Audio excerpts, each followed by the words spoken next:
Est-ce que tu es prêt, mon cher ami? Toujours. Toujours prêt. Comment tu vas, Daniel? Moi, super. Bon, alors, on va pas faire le truc officiel, genre interview. Ah ouais, j'étais partant pour te Patrick Poivre d'Arvor. Non, non, tu vas pas y aller comme ça. Hein. On va faire un truc super cool, d'accord? On va faire un truc super cool. Moi, ce qui m'intéresse aujourd'hui avec toi, Guillaume, c'est de parler du viager. Pas de problème. Mais du viager tel que toi, tu le vois. D'accord? On va essayer de donner des réponses à des gens qui pourraient investir, des gens qui pourraient vouloir acheter pour la première fois un viager, des gens qui veulent, qui se posent des questions sur le viager, c'est un bon investissement ou pas, ou sur des personnes qui voudraient vendre leurs biens en viager. D'accord, c'est-à-dire que l'idée c'est de parler aussi bien à des potentiels investisseurs, des investisseurs déjà aguerris on va dire, qui ont déjà fait des investissements immobiliers, des investisseurs novices, et également parler un petit peu aussi aux personnes qui souhaiteraient mettre en viager un bien. Voilà, c'est exactement ça, on va parler à tout le monde en réalité. Donc, présente-toi un tout petit peu pour ceux qui ne te connaissent pas. Donc moi je suis Guillaume Attala, j'ai créé le réseau immobilier national Expert Viager en 2011. Donc au début j'ai commencé tout seul, en ayant appris moi-même seul sur le terrain le viager. J'avais découvert le viager quelques années auparavant, c'était en 2005-2007 où je souhaitais investir dans l'immobilier. Et j'ai trouvé le système du viager très intéressant parce qu'on ne passait pas par les banques, parce que par rapport à mes revenus de l'époque c'était très intéressant, il y avait des belles opportunités. Donc je me suis lancé j'ai découvert le viager comme ça et après en 2011 j'ai décidé de lancer ce réseau. Donc au début, comme je disais, j'ai commencé seul et puis après j'ai commencé à prendre plusieurs commerciaux et là on est sur un tout nouveau concept qui a débuté il y a quelques mois où on va en parler après, l'occasion d'en parler après. Ok. Maintenant le viager, tu peux m'expliquer rapidement ce que c'est? D'une manière générale, qu'est-ce que c'est? le viager, c'est avant tout une vente immobilière. C'est-à-dire que quand quelqu'un achète un viager, il va devenir propriétaire du bien. La spécificité vraiment importante, c'est au niveau du moyen de paiement. C'est-à-dire qu'au mieux de payer un bien comme on l'achèterait un bien traditionnel pour une résidence principale ou même un investissement locatif, on va prendre un crédit pour acheter le bien. Là, dans le cas du viager, c'est en quelque sorte le vendeur qui va faire le crédit, c'est-à-dire que vous allez lui verser un bouquet, un capital de départ, et ensuite vous allez verser une mensualité, une rente tous les mois, jusqu'au décès du vendeur, ou des vendeurs, si c'est sur 2 têtes. Ouais. Explique-moi pourquoi la majorité des gens, en tout cas que moi je rencontre tous les jours, ont un a priori négatif sur le viager. Les gens me disent très souvent, et tu entends ça, je suis pratiquement certain, pratiquement tous les jours, ils disent que c'est un pari sur la mort.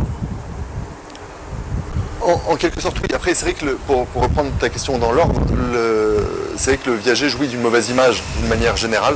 Pour plusieurs raisons. Généralement, les premiers points quand j'ai l'occasion de parler avec des amis du viager dans différents moments, généralement, il y a le sujet Jeanne Calment qui revient. Parce que Jeanne Calment, il faut savoir, la doyenne, la dame qui a vécu le plus longtemps au monde, jusqu'à 122 ans, elle avait vendu à l'âge de 90 ans en viager à son notaire. Et donc l'acquéreur, le notaire, est décédé, et c'est son fils qui a récupéré le bien quelques années après avec la succession. Donc en gros, c'est un mauvais investissement. Et tout le monde pense pas vraiment. Je vais développer sur ce point-là. C'est-à-dire que c'est vraiment l'image qui revient, parce que forcément, ça avait fait du buzz. Il y a beaucoup de gens qui avaient parlé autour de ça. Il y a plusieurs choses à savoir autour de Jeanne Calment. Déjà, Jeanne Calment, c'est une exception. C'est la seule personne qui a vécu aussi longtemps. C'est-à-dire qu'elle avait une longévité hors norme. Donc ça peut forcément arriver, parce que le viager, il y a un caractère aléatoire. Le fait que justement, on joue sur l'espérance de vie des vendeurs, il y a des gens qui partent un peu plus vite que d'autres, etc. Jeanne Calment, c'était vraiment une exception. Et après, ce qu'il faut savoir, c'est Jeanne Calment, quand on la voyait au quotidien, les aléas du live sur Insta. Non, le but c'est d'approcher pour qu'il y ait plus de son. Pas de problème.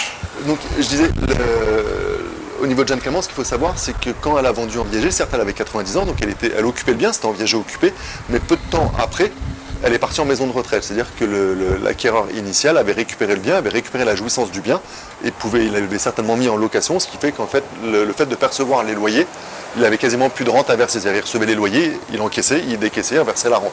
Donc au final, je suis sûr que c'est pas un si mauvais investissement que ça. C'est vrai que je n'ai jamais pris le temps, et c'est un truc qu'il y a dans ma longue to-do list à faire, c'est que j'aimerais bien investiguer un petit peu sur l'historique de cette acquisition là, par le notaire, c'est-à-dire voir combien il avait acheté le bien au départ, combien il a versé de bouquet, combien de rente il a payé sur la durée, voir combien de temps il l'a loué, voir combien il a reçu de loyer, et en fait faire le delta, et pour montrer en fait est-ce qu'il a réellement perdu.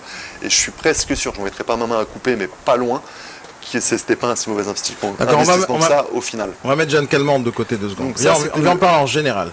Pourquoi les gens pensent que c'est un investissement sur la mort au lieu de réfléchir autrement sur ta façon de voir les choses? Dis-moi pourquoi les gens pensent ça d'abord. Est-ce que c'est vrai d'abord que c'est un pari sur la mort? Un pari sur la mort, c'est une histoire de sémantique, je pense. Quand on achète un viager, ce que je disais tout à l'heure, c'est vrai qu'il y a un caractère aléatoire, parce qu'on joue sur l'espérance de vie, enfin on joue, je sais pas si c'est le bon terme, mais on joue sur l'espérance de vie de la personne, c'est-à-dire est-ce qu'elle va vivre longtemps, pas longtemps.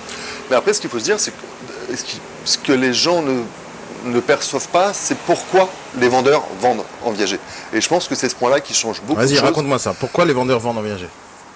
Ils ont des typologies différentes, c'est-à-dire il y a la moitié des vendeurs qui n'ont pas d'héritier. C'est-à-dire qu'en fait, ils ont travaillé toute leur vie, ils ont acheté leur bien immobilier où ils habitent dedans.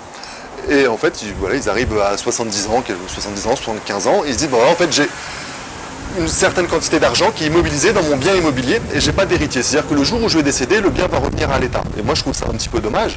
Même eux pensent la même chose en me disant, bah, j'ai travaillé toute ma vie pour constituer ce patrimoine, mais en fait, je peux pas en profiter. Et c'est-à-dire, on sait aussi qu'il y a des petites retraites en France de manière générale.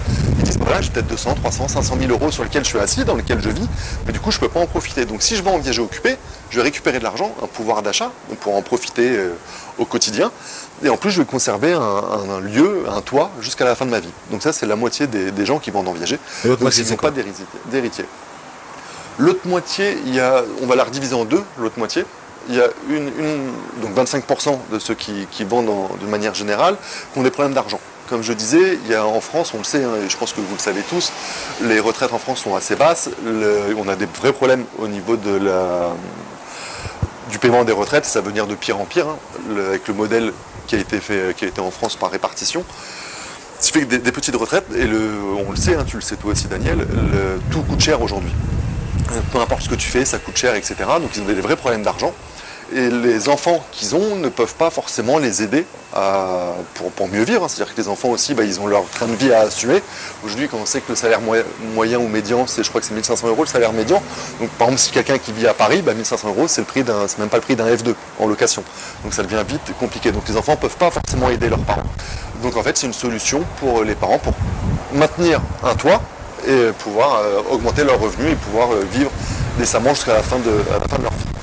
Ensuite, le dernier 25%, le dernier quart des vendeurs sont des personnes où il y a des problèmes familiaux. Donc c'est tous, hein, dans chaque famille, il y a toujours quelques problèmes. Et il y a des problèmes familiaux et du coup il y a des distances. Et du coup les parents se disent, voilà, moi au mieux de laisser ça pour ma succession, je préfère en profiter moi-même. Donc voilà, ça c'est des choix de certaines personnes. Donc on n'est pas là pour les juger, mais pour les accompagner dans leurs projets. Le ressenti que tu as avec les vendeurs, quand tu les rencontres, les vendeurs, oui. Quelle est leur sensation? Est-ce qu'ils te parlent du point de vue des gens qui te disent, par exemple, il y a les investisseurs ou certains négociateurs dans l'immobilier ou certaines personnes qui ne veulent pas investir dans le viager parce qu'ils se disent on n'a pas envie de parier sur la mort, c'est pas éthique. Mais les vendeurs, est-ce qu'ils prononcent ce genre de mots? Non.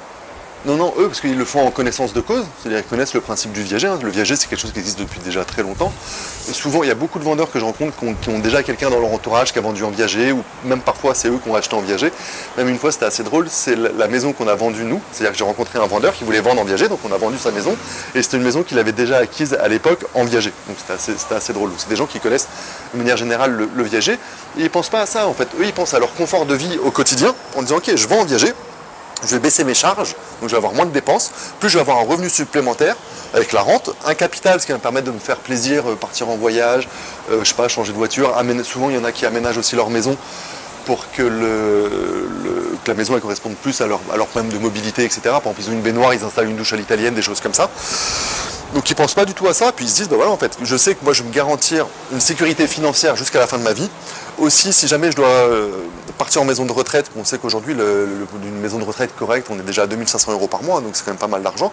Donc ils se disent, voilà, en fait, si je dois partir en maison de retraite, j'aurai suffisamment d'argent pour être dans une maison de retraite confortable et pas me retrouver dans un boui-boui je ne sais où. Donc ils n'y pensent pas du tout. Puis ils se disent, voilà, peut-être le jour où je vais décéder, je décéderai, et puis c'est plus mon problème, après moi le déluge. Comment se fait la rencontre entre un vendeur et un investisseur? Comment sont les sensations entre le vendeur et l'acquéreur lorsqu'ils se rencontrent? Ça dépend vraiment des cas de figure. Il y a, on va dire d'une manière générale, il y a une sorte un petit peu de malaise, c'est surtout au niveau des investisseurs, sur que le vendeur il s'en fout. Parce que comme il se dit, moi le but c'est de Lui, il vendre. va toucher de l'argent, il est Moi content, je il touche est de heureux. l'argent, je suis content, j'ai rempli mon objectif et le jour où je vais décéder, ce ne sera pas mon problème. Après au niveau de l'investisseur, c'est toujours un petit peu bizarre parce que du coup il va regarder la personne avec une sorte d'a priori en disant est-ce qu'elle est en bonne santé, est-ce qu'elle n'est pas en bonne santé. C'est souvent des questions qu'on me pose. Donc moi je réponds systématiquement que déjà je ne vends pas la santé des gens, moi je vends un bien immobilier sur une espérance de vie. Donc après c'est un côté aléatoire. Donc il y a un petit malaise comme ça, mais après généralement ils commencent à discuter, à échanger, puis à parler, à dire pourquoi vous voulez vendre, et puis généralement la glace est assez vite brisée, et puis aussi c'est mon rôle, hein, comme moi je fais les visites, de briser la glace et de les mettre très à l'aise tous les deux. J'ai vu, depuis ce matin que tu es arrivé, pour préparer cet entretien, tu as déjà eu 2-3 appels. C'était quoi les appels que tu as reçus ce matin? Des appels de partenaires, il y en a un qui était assez drôle, c'était une personne qui m'a appelé pour un contact en Corse. Donc c'est directement le partenaire a donné mon numéro de téléphone à un vendeur pour un bien en Corse. Donc il m'a contacté, j'ai échangé un petit peu avec lui. Et là, comme on avait un rendez-vous ensemble aujourd'hui pour d'autres objectifs, donc j'ai calé un rendez-vous avec le vendeur pour la semaine prochaine pour lui expliquer un petit peu le viager, puis lui faire des propositions. Tu m'as dit que tu avais une anecdote à me raconter, c'était quoi? L'anecdote, c'était hier, c'est quand j'ai pris un taxi pour aller, enfin je suis arrivé à Paris, j'ai pris un taxi pour aller à un rendez-vous. Et quand je suis rentré dans la voiture, voilà, j'étais au téléphone et je parlais avec un investisseur. Voilà, moi je parlais de viager, hein, c'est mon sujet de conversation principal tout au long de ma journée. Et puis donc c'était un petit peu impoli au niveau du chauffeur de taxi. Donc quand j'ai raccroché, je me suis excusé. Et lui aussi, il était impoli parce qu'il a écouté ma conversation. Et du coup, il me dit mais j'ai pas très bien compris. Vous parlez de bouquet, vous parlez de rente, vous parlez d'âge, etc. Mais en fait, vous faites quoi et tout dans la vie? Donc je lui explique, je dis voilà, moi j'ai une société qui s'appelle Expert Viager et je vends des viagers. Il me dit mais qu'est-ce que c'est? Donc je commence à lui expliquer. Je lui dis bah voilà, en fait je suis une personne âgée qui vit dans un bien immobilier, qui veut le vendre. Le fait qu'elle occupe le bien, on le vend moins cher. Par exemple, je vais donner un exemple, une dame de 75 ans qui vendrait un bien qui vaut 200 000 euros. Pour moi, le bien, il vaut plus 200 000 euros, il vaut 100 000 euros. Et ces 100 000 euros, on va les décomposer en deux parties. Une partie payée cash, ce qu'on appelle le bouquet, donc il peut être de 0 euros à 100 000, mais pas de rente. En gros, ça va être 10, 15, 20 000 d'une manière générale, et après il y aura une rente de 4, 5, 600 euros en face. Et je dis, et voilà, puis après vous payez tous les mois et vous attendez le décès de la personne. Le jour où la personne décède, bah, vous récupérez le bien, vous pouvez le revendre, ou y habiter, ou louer, et même si la personne vient à partir en maison de retraite, vous pouvez l'occuper ou le mettre en location et en percevoir les loyers. Il me dit mais c'est génial ça, il me dit mais moi justement je veux investir etc. mais je connaissais pas ça. Et en fait c'est vrai que je me rends compte que d'une manière générale le viager ça reste méconnu, ce qui m'étonne pas forcément parce que c'est vraiment un marché de niche. C'est-à-dire qu'aujourd'hui on parle surtout puis l'objectif principal des personnes, c'est de se loger et d'acheter son bien pour y vivre. Mais ils ne pensent pas forcément à l'investissement. Et quand on pense à l'investissement, on va surtout penser à l'investissement locatif, et notamment avec tous les dispositifs de défiscalisation que l'État met de manière générale. Voilà, les gens, ils ont plus cette optique-là en disant, ok, je prends un crédit, je prends un loyer, ça s'équilibre à peu près, ou je fais un petit effort d'épargne. Généralement, je fais un petit effort d'épargne pour compléter, etc. Mais ils ne pensent pas suffisamment au viager, alors que le viager offre des opportunités énormes. Ça offre vraiment des opportunités énormes. Alors, tu me parlais des investisseurs. Qu'est-ce que tu fais en ce moment même pour aider les investisseurs à investir dans le viager, par exemple? Qu'est-ce que tu fais? Justement, pour revenir, ça fait le lien avec ce qu'on disait juste tout à l'heure par rapport aux chauffeurs de taxi qui ne connaissaient pas le viager. Transition. Tu as vu le professionnalisme? Normalement, il y a à la télé, ils disent sans transition, machin, et là, du coup, avec Daniel, il y a toujours des transition, mais on les sent pas. Du coup, il disait, ouais, je comprends pas pourquoi je connais pas et tout. Donc, je dis, ouais, parce que c'est un marché de niche. Donc, voilà, vous savez, il y a du business un petit peu dans plein de choses qu'on connaît pas. Il y en a qui font du business dans l'art, d'autres qui font du business dans les montres. Voilà, il y a des petites niches comme ça qu'on connaît pas. Et du coup, je me suis rendu compte que le viager, en fait, il était un petit peu méconnu du grand public. Ou mal connu, c'est-à-dire qu'en fait avec une mauvaise image, etc. Et du coup, je me suis dit, voilà, faudrait vulgariser davantage le viager et redorer un petit peu l'image du viager et montrer qu'il y a vraiment des opportunités vraiment intéressantes. Et du coup, on a décidé de mettre en place une formation spécialement destinée aux investisseurs. Donc c'est la première fois qu'il y a ça en France. Donc c'est une formation qui est spécialement destinée aux investisseurs pour leur expliquer déjà le viager d'une manière générale. Qu'est-ce que c'est que le viager? Les différences entre le viager occupé, le viager libre, les ventes en nue propriété, voilà, le nue propriété viagère, etc. Donc il y a pas mal de choses. On a déjà réalisé une dizaine de chapitres sur le viager. Et après, il y a aussi des aspects sur comment investir dans le viager, qu'est-ce qu'il faut regarder pour faire une belle opération, comment faire une offre. pour acheter un bien en viager. Voilà, il y a tout Où un est-ce tas qu'on de peut choses. retrouver cette formation? Tu l'as mis sur Insta ou un truc comme ça? Donc cette formation, pour y accéder, il faudrait me contacter. Il y a des liens sur mon compte Instagram. Donc le compte Instagram, c'est Guillaume Attala. Vas-y, appelle-le pour ceux qui ne connaissent pas. Guillaume, Guillaume comme le prénom Guilaumata2LAH. Donc là, vous retrouverez il y a un lien sur mon compte Instagram qui vous permet d'accéder à cette plateforme. Ou sinon, après, vous me contactez directement par tout moyen. Donc il y a plein de possibilités pour me contacter, que ce soit sur Internet, sur mon. Alors, quel premier conseil tu donnerais maintenant tout de suite à un investisseur qui s'intéresse? Parce que en fait, je sais très bien comment ça se passe chez toi, parce que tu as des gens qui t'appellent, ils ont vu une annonce sur Se Loger, sur Le Bon Coin, sur Explorimo, sur le site internet, sur ton site internet qui est très important d'ailleurs, il y a beaucoup de tes annonces là-bas, il y a un blog, il y a un forum, il y a des trucs sympas, donc il y a beaucoup de gens qui viennent, qui te suivent et qui regardent les annonces que tu mets, et je sais aussi qu'il y a des gens qui t'appellent parce qu'ils ont vu un bien à 100 000 euros, et ils savent que ça vaut pas 100 000 euros, ils pensent que c'est un coup de fusil qu'il faut acheter. Et d'un coup, ils se rendent compte, quand ils t'appellent, que c'est du viager. Et là, ils comprennent rien du tout. Ils disent, ah, mais bon, j'avais pas compris. Et d'un coup, ils partent aux oubliettes, ces acheteurs-là potentiels. Pas du tout. Moi, en fait, depuis la création d'Expert Viager, j'ai toujours attaché une importance à tous les contacts qui m'appellent. Et de perdre un contact, c'est quelque chose, c'est pas concevable. C'est-à-dire qu'en fait, on le sait, chaque personne qui a une agence immobilière ou peu importe le business d'ailleurs, l'acquisition d'un contact, ça vaut de l'argent. Et du coup, faut pas quand les gens nous appellent. C'est pas ce que tout le monde pense, hein. Je le pense. Et du coup, faut pas le perdre. Et puis, d'une manière générale, et comme je disais, en fait, c'est dans mon état d'esprit, c'est-à-dire c'est de vulgariser le viager auprès du plus grand nombre et de leur expliquer comment ça fonctionne, etc. Donc, en fait, les personnes qui appellent, et voilà, après, je peux comprendre, c'est-à-dire qu'ils regardent sur Le Bon Coin, en fait, ils voient une maison qui vaudrait 300 000 euros, ils voient que ça va vendre à 50 000 euros, ils lisent pas l'annonce, ils appellent directement en pensant que c'est l'affaire du siècle. C'est pas l'affaire du siècle, mais ça reste une affaire. Parce que c'est du viager, comme je le disais, il y a toujours des belles opportunités d'investissement et de faire de belles plus-values. Mais du coup, ces personnes, justement, je les oriente vers cette formation autour du viager qui va leur expliquer le viager d'une manière assez didactique. Donc la formation, c'est une vidéo plusieurs vidéos qu'on a enregistrées où il y a des slides avec des explications. Donc, ce qui fait que les personnes qui aiment bien avoir du visuel avec des schémas, avec du texte, etc., il y a ça. Il y a les articles qui vont avec. Il y a moi qui parle, qui explique un petit peu le viager, et puis après je me tiens évidemment à la disposition de tout le monde pour répondre à d'autres questions plus précises ou des petits points de détail qui auraient été mal compris, etc. Que ce soit sur les réseaux sociaux, sur les blogs ou m'appeler en direct. Maintenant, si on parle en termes de transactions immobilières, en termes de ce qui se passe sur le marché immobilier dans les agences immobilières, qu'est-ce que tu as à dire sur le viager? Comment tu vois le marché? Déjà, le viager, c'est un marché de niche d'une manière générale. C'est-à-dire par rapport aux agences immobilières, on parle aujourd'hui, là on est en train d'atteindre des records là, en 2019. J'ai encore du mal à 2019, pourtant ça fait déjà la moitié de l'année, et ça va tellement vite. Là on a atteint des nouveaux records, là en juillet il parlait déjà d'1 million de ventes, donc ce qui est énorme, c'est-à-dire qu'on va sûrement atteindre un nombre de transactions record pour l'année 2019. Et le viager, on parle d'à peu près 5000 transactions à l'année, ce qui est très faible par rapport à ça. Mais du coup, je rencontre souvent des confrères qui ont des agences immobilières classiques, que ce soit des négociateurs immobiliers, des mandataires, etc. Peu importe. Et encore pas plus tard, c'était hier.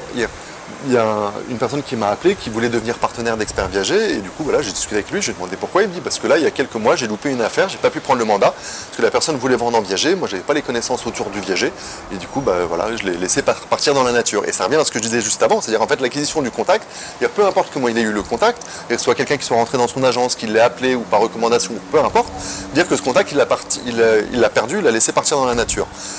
Et moi, ce que je me suis dit, c'est de travailler avec ces agences-là justement pour les aider à tous ces biens, ces opportunités de ne pas les perdre. C'est-à-dire en fait lui il l'a perdu, donc du coup il a signé un contrat de partenariat donc hier avec nous, donc on reviendra j'imagine après sur le principe du partenariat, justement pour plus perdre ces ventes-là. Après, alors pourquoi les agences ne proposent pas ce genre de service, comme le viager par exemple? C'est un métier différent, c'est-à-dire que vous le savez, dans l'immobilier, il y a un nombre de métiers qui est assez important. Par exemple, il y a un transactionnaire, il va faire que la transaction dans l'ancien. Il y en a qui vont faire de la vente dans du neuf, en VFA. Il y en a qui vont faire de la défiscalisation. Il y en a qui vont faire du syndic, c'est encore un métier différent, ou de la gestion locative, de la location.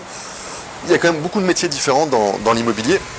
Le viager, c'est aussi un métier différent qui nécessite certaines compétences, certaines connaissances qui sont différentes. Et comme c'est un marché de niche, souvent les gens négligent, les négociateurs préfèrent travailler dans l'ancien où ils se disent qu'il y a plus de transactions à faire, et ils négligent la partie viager parce que voilà, ils n'ont pas forcément les connaissances, ou ils n'ont pas forcément le temps de se former, etc., ou l'envie.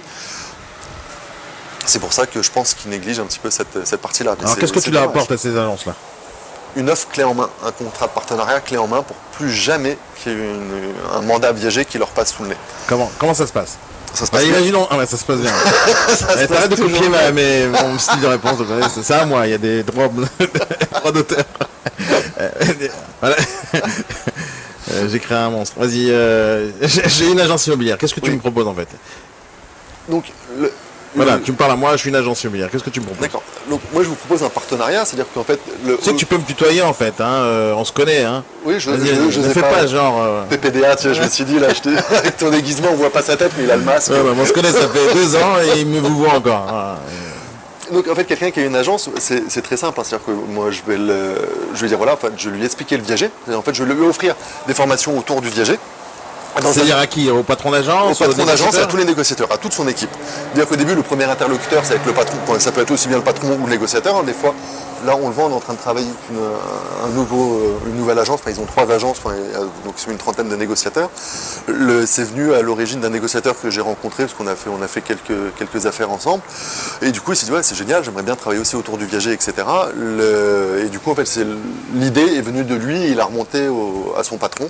Et du coup, son patron m'a contacté, on est en train de travailler sur ça pour mettre un partenariat et offrir des formations autour du viager à tout leur réseau. Mais en fait, moi, ce que je propose, c'est de dire, voilà, je vais vous expliquer comment on fait du viager, je vais vous accompagner, et après, il y a 2 options qui sont très simples. Soit vous dites, ok, mais j'ai envie de prendre le temps de faire du viager, donc dans ce cas-là, il y a tout un process qui est mis en place avec de la formation, de l'accompagnement, etc., pour vous rendre autonome dans la prise de mandat autour du viager. Ou vous dites, moi, j'ai pas forcément envie de passer plusieurs heures à apprendre le viager, sachant que ça reste quand même assez complexe. Et moi, ça fait 10 ans que je fais du viager et j'apprends encore des choses tous les jours. Il y a toujours, on va dire, les moutons à 5 pattes, voire d'un fois, on a l'impression, des fois, ils en ont 7, des pattes. Vraiment, c'est des trucs un petit peu tordus et alambiqués. Donc, ils se disent, voilà, je n'ai pas forcément envie d'apprendre toutes les spécificités du viager, de perdre le temps sur ça. Donc, en fait, je vous dis, voilà, moi, je vous apporte des contacts et moi, je vous rétribue une partie de la commission. Et nous, en fait, ce qu'on leur apporte surtout, c'est notre base de données d'investisseurs. C'est-à-dire qu'en fait, nous, notre réelle force aujourd'hui, c'est notre portefeuille d'investisseurs. En fait, tu garantis à une agence, faites rentrer un mandat viager et c'est moi qui le vends. Et je le vends. Et c'est-à-dire, en fait, au niveau de nos investisseurs, on a, depuis le début, comme je dis, j'ai toujours attaché une importance à tous les contacts que j'ai générés. Et du coup, on les entretient. C'est-à-dire que moi, j'ai encore des contacts, les premiers contacts que j'avais, notamment, je m'en souviens je dirais pas son nom de famille, mais Mike, d'ailleurs, qui habite pas très loin d'ici. Et c'est un de mes tout premiers contacts. Et en fait, on est encore en relation aujourd'hui. Et il m'a présenté son père, son témoin de mariage. Il m'a présenté tout un tas de personnes qui investissent aujourd'hui dans le viager. Et du coup, là, j'ai attaché une importance forte à chaque personne. Donc en fait, j'ai un vivier d'investisseurs aussi bien particuliers qui peuvent acheter un viager peut-être tous les 2 ans, tous les 5 ans, ou comme des fois, par exemple, lui, il en achète 2-3 par an. Et aussi, on a des fonds d'investissement, c'est-à-dire des sociétés qui investissent dans le viager en masse, qui achètent des centaines de viagers par an. Alors, si jamais on veut rentrer en contact avec toi, on fait comment? Alors, si je suis une agence, je fais comment? Et si je suis un particulier investisseur, je fais comment? Vous m'appelez. Donc, c'est quoi le numéro? Vas-y, dis-le. 0805 38 05 05, c'est un appel gratuit. Donc là, vous tombez sur le standard, vous dites que vous voulez rentrer en contact avec moi, avec Guillaume Attala. Et je vous rappellerai, on prendra un rendez-vous. Et quoi d'autre? Il y a ton compte Instagram où tu es très actif? Il y a mon compte Instagram, donc Guillaume Attala, donc GUI2LAUMEATA2LAH. Alors, il y aura ton lien dans la description de la vidéo. Et une adresse mail, contact, au singulier, @expert au singulier, -du6 viager.com. Mais il y a aussi des podcasts que tu es en train de commencer à enregistrer. Tout à fait, donc ça c'est sur la chaîne Spreaker. Donc là il y a plusieurs podcasts. Et sur Apple Podcast aussi. Exactement. Ok, merci beaucoup Guillaume. Un grand plaisir. Les amis, pour ceux qui sont en train d'écouter ce podcast ou cette vidéo, en train de la regarder, vous avez la possibilité de poser des questions dans les commentaires et bien sûr Guillaume se fera un plaisir de vous y répondre. Maintenant, si vous voulez rentrer directement en contact, ne passez pas par la vidéo, allez directement sur Instagram. C'est super ultra simple pour le contacter. Il adore répondre aux questions, n'est-ce pas Guillaume? Un plaisir. En fait, c'est un plaisir de répondre aux questions.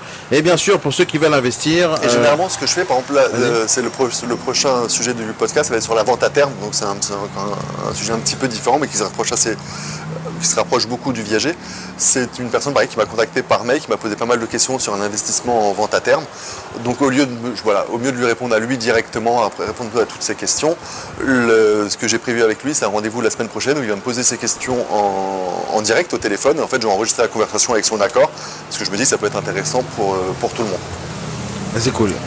Regardez les amis, posez les questions sur Instagram directement, vous allez parler directement à Guillaume, il va vous répondre. Et pour ceux qui veulent investir, participer à cette formation, qui est payante pour ceux qui sont pas partenaires et qui n'ont jamais acheté chez Expert Viager, mais tu fais une offre spécialement pour ceux qui ont... Je fais une offre, c'est-à-dire qu'après, il y a une possibilité que ça soit gratuit, mais il faut gratuit carrément. avant. Gratuit carrément. Voilà, il faudrait qu'on échange un petit peu. À qui tu donnes ça gratuit? Aux personnes réellement intéressées autour du viager, c'est-à-dire pas des, on va dire des curieux, c'est-à-dire des gens qui sont vraiment intéressés et du coup, bah, voilà, qu'on est... Donc dès qu'ils ont un profil d'investisseur sérieux, oui, c'est-à-dire tu décides ou pas, c'est la tête du client en fait. La tête du client, c'est un grand mot, mais après, c'est qu'il y a déjà un premier échange et que les gens ils soient vraiment intéressés. Allez, profitez les amis, montrez de la motivation à investir dans l'immobilier. Il va vous offrir une formation qui est assez géniale. Voilà, merci beaucoup Guillaume Atala pour cet entretien. Alors on a fait genre c'est officiel et tout, mais j'aime pas trop ces formats en fait, trop officieux.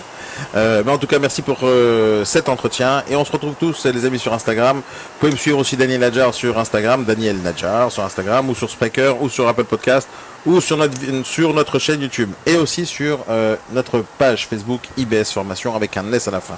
Pour ceux qui sont dans l'immobilier, si vous êtes des négociateurs, si vous êtes des agents immobiliers, allez sur notre groupe Facebook, c'est un groupe privé, donc il faut demander une invitation. Venez sur Instagram, je vais vous donner le lien et participez à ce groupe parce que c'est juste super cool. Là-bas, vous allez apprendre à plein de choses. Il y a beaucoup de contenu exclusif et vous aurez aussi la possibilité de me poser des questions et poser des questions à Guillaume aussi sur le viager ou sur plein d'autres sujets. Et vous allez rencontrer aussi beaucoup d'autres négociateurs et de professionnels comme vous. Merci à toi Guillaume, à très bientôt. Merci à toi Daniel.